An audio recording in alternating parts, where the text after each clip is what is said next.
Воспаление легочной ткани зачастую поражает альвеол, возбудителями которого являются бактерии, вирусы или грибы. Это и есть тяжелое заболевание пневмония. Недуг поражает нижние дыхательные пути. Зачастую, конечно, пневмонией заболевают люди, у которых ослаблен иммунитет.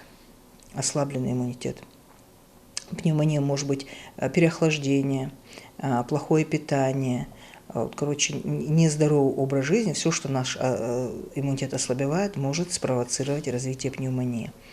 Ну и, конечно, когда у нас, например, такие помещения у нас, да, закрытые помещения, где вот находятся больные, кашляющие, да, больные, непроветриваемые помещения, тоже, конечно, вызывают опасность развития воспаления легких. Признаки и симптомы пневмонии варьируются от легких до тяжелых, в зависимости от таких факторов, как тип микроба, вызывающего инфекцию, возраст и общее состояние здоровья. Легкие признаки часто похожи на симптомы простуды или гриппа, но они длятся намного дольше. Это боль в груди при дыхании или кашле, кашель с мокротой, одышка при небольшой нагрузке, разговоре или в покое, усталость, температура тела ниже нормальной, изменение настроения, аппетита, физической активности, тошнота или рвота.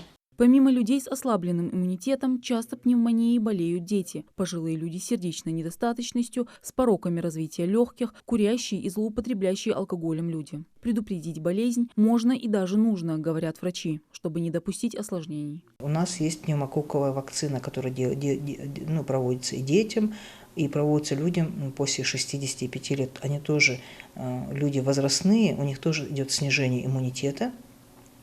Почему с возрастом снижается иммунитет, и тоже есть опасность развития вот этих пневмококковых пневмоний. Заболевание серьезное, ведь, как показывает статистика, каждый 64-й пациент умирает от этого недуга в результате самолечения. Надо сказать, что, учитывая, что наше население очень часто необоснованно применяет антибактериальные препараты, даже при вирусных инфекциях, при гриппах и так далее, отмечается рост устойчивости к антибиотикам, рост устойчивости. Поэтому, если раньше вот мы применяли тот же пенициллин, тот же стрептомицин, да, и они были достаточно эффективны, мы видим, что вот сейчас эти препараты уже не применяют, и они уже неэффективно, выработалась устойчивость. В профилактике пневмонии нет ничего сложного. Элементарные меры предосторожности могут спасти вас от нежелательных последствий. Это закаливание организма, поддержка иммунитета, исключение фактора переохлаждения, санация хронических инфекционных очагов носоглотки. Это быть в масках, соблюдать масочный режим, избегать скученности, особенно пациенты, у которых слабый иммунитет, есть какие-то хронические бронхолегочные, да, заболевания.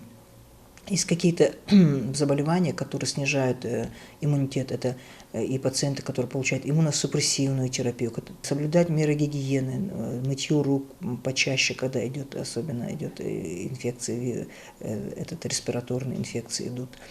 И, конечно, это здоровый образ жизни. В республике зарегистрировано более 500 случаев заболевания пневмонией. Среди них как взрослые, так и дети. В регионе на сегодняшний день есть все необходимое для оказания качественной медицинской помощи таким больным. Для лечения пневмонии в республике имеется достаточный коечный фонд, имеется запас лекарственных препаратов, диагностические наборы для определения того или иного возбудителя пневмонии и вся необходимая клиническая база.